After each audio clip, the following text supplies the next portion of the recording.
going to show you a couple of simple techniques on how to help someone lift up from a fall. I have a couple of different ways I can show you. The first one is, if they fall, which first one to do is put them on their left side. That is the position of comfort. It's always the left side. What you want to do is just make sure that they're conscious. You want to make sure that they're not disoriented before you even begin to touch them, to lift them. If you can ask them their name and they can tell you, then that's one plus right there. You also want to make sure that they have no pain in their hip or lower back. If they say they have hip pain, or their hip doesn't feel right, or something in their lower back doesn't feel right, do not touch them at all.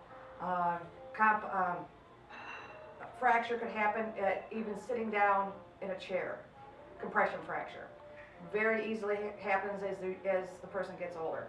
So what you want to do first, if they fall down and they're laying on their side, what you would like to do first is you want to have them just place their hand out in front of them like this, and you just want to gently, it can help, push off with this hand, and you want to get them to a sitting position.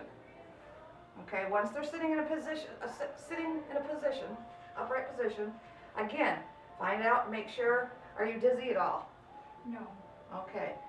Do you feel lightheaded? Do you know where you are? I know where I'm at. Okay. Are you having any hip pain or back pain? No. Okay, so she says no. Okay, you can proceed from there.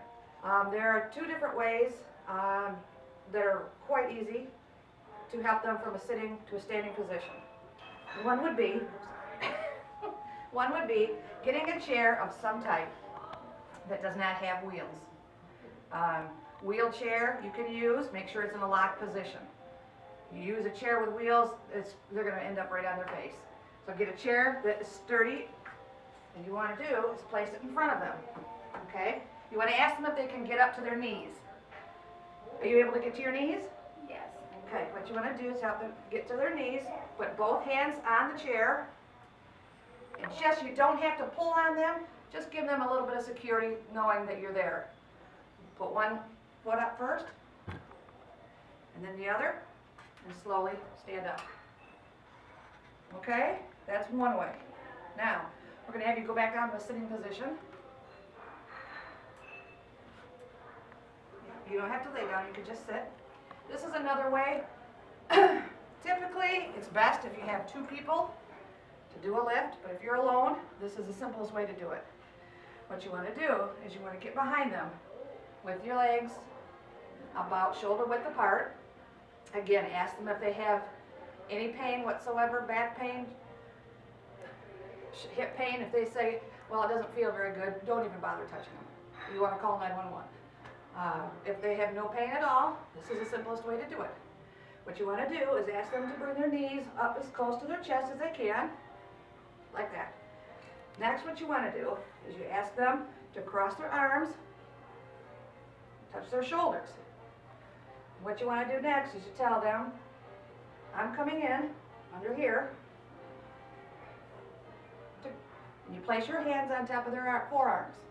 You don't want to use your back to lift. You want to squat, shoulder width apart, and you want to use your legs. And what you can say to them is, we're going to lift on a count of 3. What I want you to do is lean up against me. Ready? And just 1, 2, and 3. And walk them up. What? Don't let go of them until you find out that they are steady on their feet and not dizzy at all. If they say they're fine, you can let go. And that's typically how you would lift someone from a fall, safest fall.